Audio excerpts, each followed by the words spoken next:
Hello again. I am digital illustrator Mike Meth, and I'm doing another one of these Q&A tutorial videos. And for this one, I'm going to be doing a paint over of someone else's work. What I mean by that, as you can see on the right here, this is a finished piece by Travis Duggins of James Bond. And Travis, like a lot of other people I speak to, uh, wanted some insights on how to use color and light and shadow in order to, to really take their work to the next level and have it be more realistic and believable. So I wanted to take this opportunity with this video to show some practical application of how to pull off those types of results. So this is Travis's piece over here. This is reference that I found. I found this image of his on DeviantArt, and using the magical wizardry of Google image search, I used this. I put it into image search, and I found a couple pictures from Quantum of Solace, this being one of them. So I assume that this is the reference photo for the painting. Anyway, before I get started, Travis, in looking at your piece here, first of all, you got a really good eye as far as detail and value and color and accuracy. You've got a really good eye. I've seen some of your other work, and you're a really talented guy.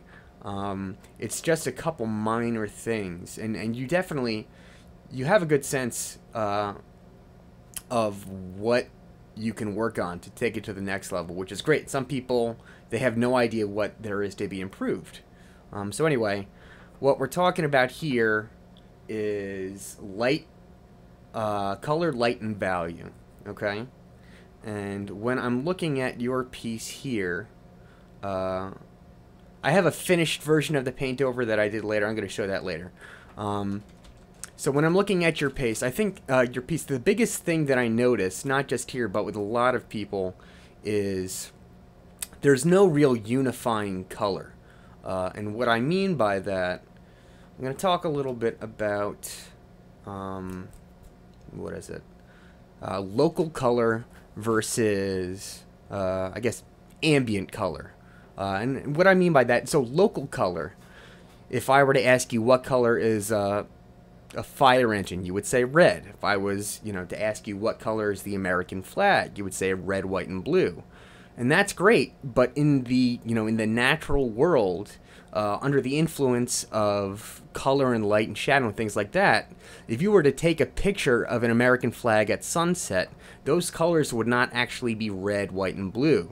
For example, the white stripes might be, bright orange and yellow, and the blue might actually have some more red in it. So that's what I mean when I'm talking about color. And that's a really often overlooked thing. So the first thing that I would do with this whole piece, because you have a lot of really stark contrast, I would say you don't actually need that much contrast overall. I would probably start by adding just kind of like a wash. Maybe a color like this. And the reason why I'm doing that, because like I said, you have a lot of local color-based stuff here. And what I mean by that, you've got your blue tie, you've got your gray suit, you've got your peach skin tone, you've got your blue eyes, and that's great. That works well, it looks good. But to take it to the next level as far as realism is concerned, you need to have like a one base ambient color that ties it all together.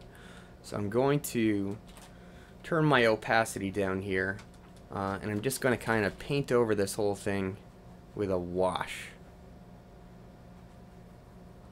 And then using my history brush, I'll go back a state, and I'll get rid of anything I don't want from that wash, which is a nice little Photoshop tool. But what that does do is it puts that base color into everything, which is really great.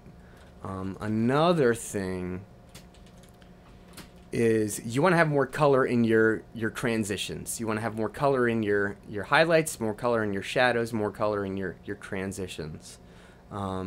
For example, you know, if I'm looking at this, if I'm looking at this side of his face over here, I'm seeing that there's kind of like a yellowish greenish reflected light coming from that left side, and you've got your primary warm light coming this way.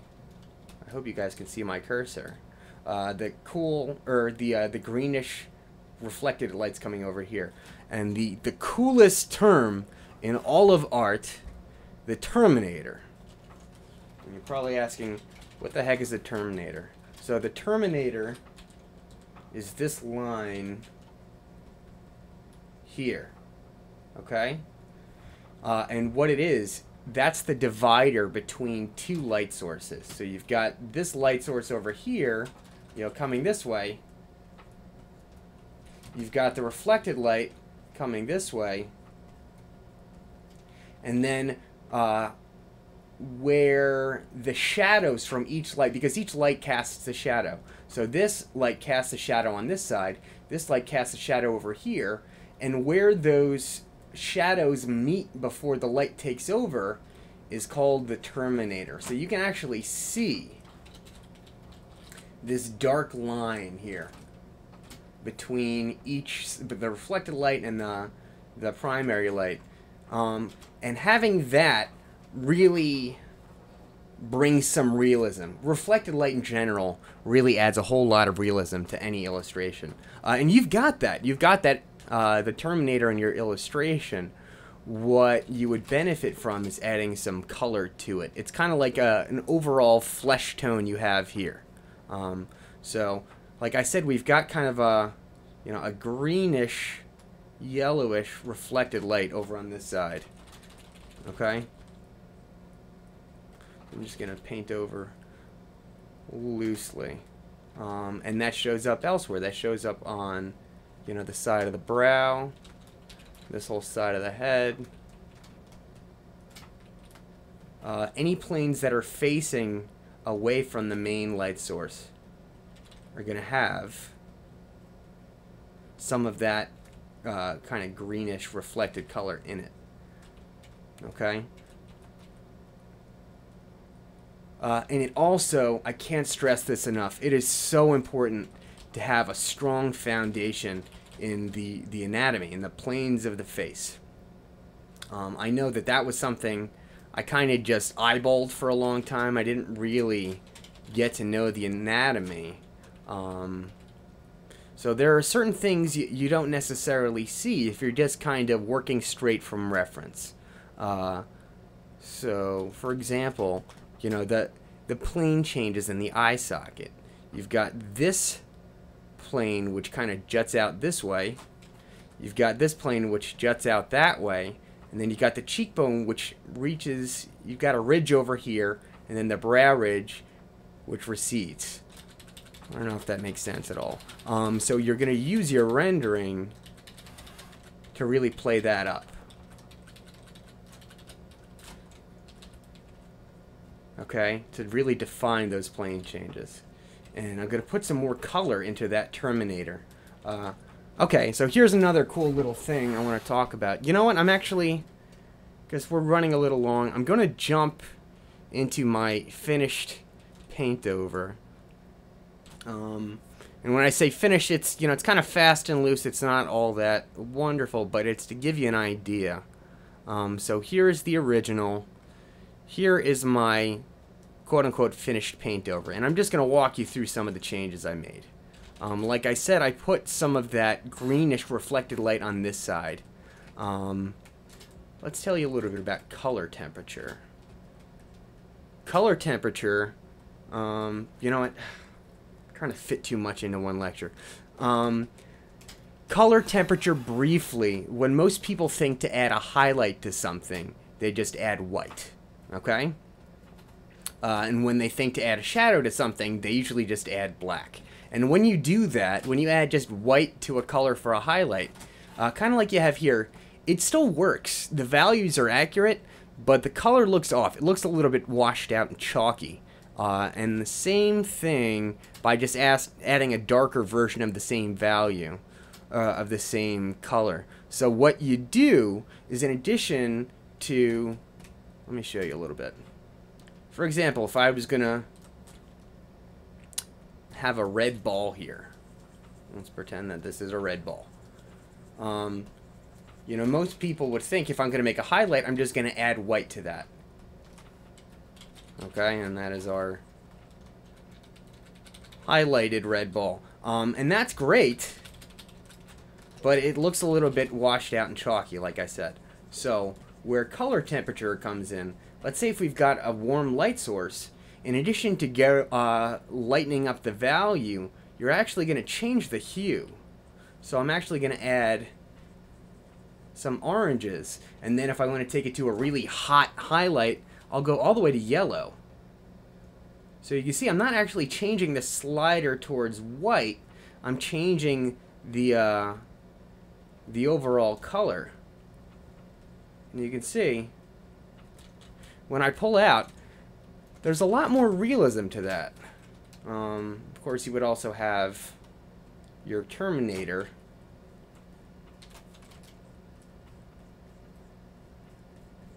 And maybe we'll give it kind of like a cooler reflected light. Now we go here. I don't know. I'm just spitballing here. But anyway, the point, now that I've gotten completely off the rails here, the point of this whole little aside is you're going to be doing the same thing with your flesh tones, okay? So as you can see, when I do my transitions, especially in the hair, this is really important. If you have really bright highlights like you do in the hair here, what I'm going to do is take my base color, which is kind of this tannish thing, and I'm going to go in and I'm going to add, you know, a highlight in the orange range, and when I get really hot, you can see it almost goes close, it goes into the yellows, and what that does is it really gives it a like a vibrant a highlight color. And you do the same thing with your shadows. For example, the Terminator, I think what you had is kind of this. It's this color, just a little bit darker here and a little bit lighter here. So what I did is I added, you know, a little more red as I get into this Terminator. I get my darkest point of the Terminator, and then I recede into that greenish reflected light. Some other things briefly. We're about 13 minutes, so I want to cut this thing off in a bit. Here's a great example. If we look at our reference here, here's a perfect example of reflected light. So you've got under here on the reference this little reflected highlight, which is coming from the tie. And you hinted at it a little bit over here, but the color could really stand to be a little bit more vibrant on that reflection. So what I did, as you can see, I dyed down the contrast a little bit, and I had more of that bluish purple in there. And also that tie, like I was talking about with ambient color, as opposed to just like fire engine is red, this blue tie is blue, there's actually going to be more warmth in it. If you look at the reference, there's more red, there's more kind of faded purple in there. So I just did that really quick. And another thing, I think for your cast shadow on this collar, you had straight blue. And if you look at it, at the reference, it's more like something like this. Now I'm going to eyeball it. I'm going to put it down, and let's see how close I was. If this is way off, I'm going to look like a jerk. Oh, not showing up. Let's try it again. What is going on? Oh, I'm on my eraser. Jeez. Okay, so here's what I thought, and let's see how close I get. So here's the color I chose. That's pretty friggin' close. Not to toot my own horn, but toot.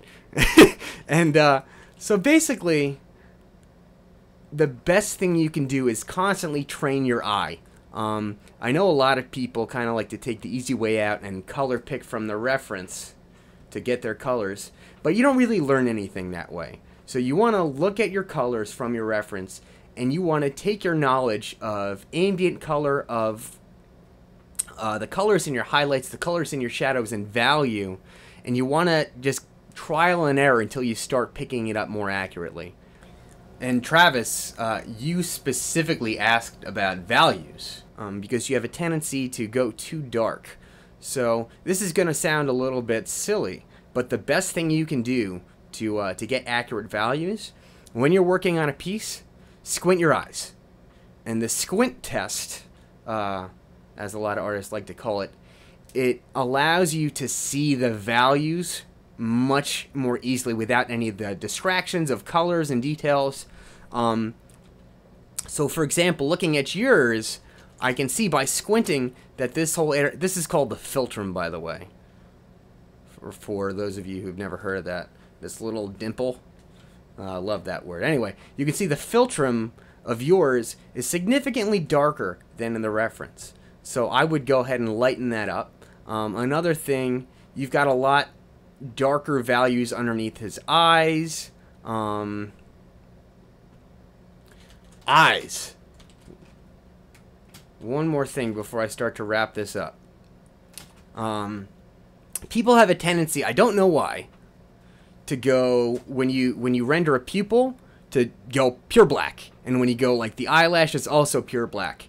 That never happens unless you've got like the contrast. If you took a photo and pumped the contrast all the way up, maybe you'd have pure black and pure white. But, excuse me, for the most part in the natural world, pure black and pure white don't exist unless, you know, maybe pure black if you're in a closet and there's no light, and pure white if you're, you know, it's a really sunny day and you're taking a picture of a really bright specular highlight off of the hood of a car.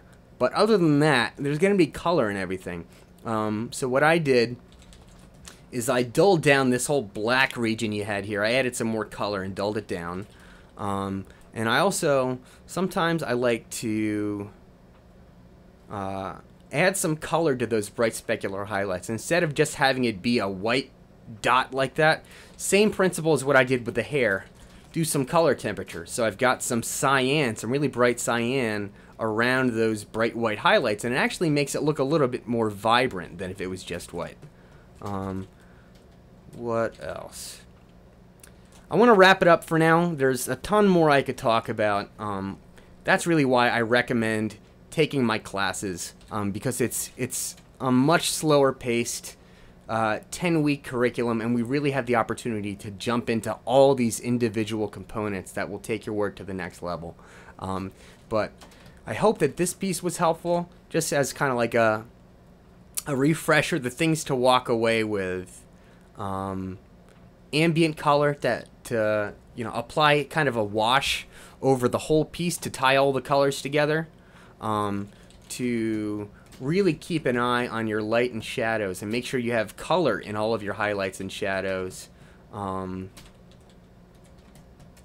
know some of the science of light and shadow. For example, you know, we talked about the Terminator. We talked about color temperature, how to, instead of just brightening your values, adding some color and changing the color to get either hotter or cooler, to really play up the effect of highlights and shadows for that matter. And overall, just train your eye. That's the most important thing. People like to talk about how important it is to, you know, get better at drawing or painting. But in my opinion, I think the opinions of a lot of great artists that I follow, the most important part of drawing or painting or anything is being able to see. To being able to see accurately. Doesn't matter how great your draftsmanship is, if you can't see properly, if you can't see accurately, you're just going to be drawing a really tight, accurate version of something that's structurally off. So constantly work and train your eye to get accurate colors and values, and just keep practicing. So that's what I got for this one. So I hope this was helpful. Travis, thank you for letting me use your piece for the demonstration. If anybody else has any questions or things that they'd like to see covered, just let me know. I would be happy to do another one of these types of things. So that's all I got. Thanks for tuning in. I'll see you next time.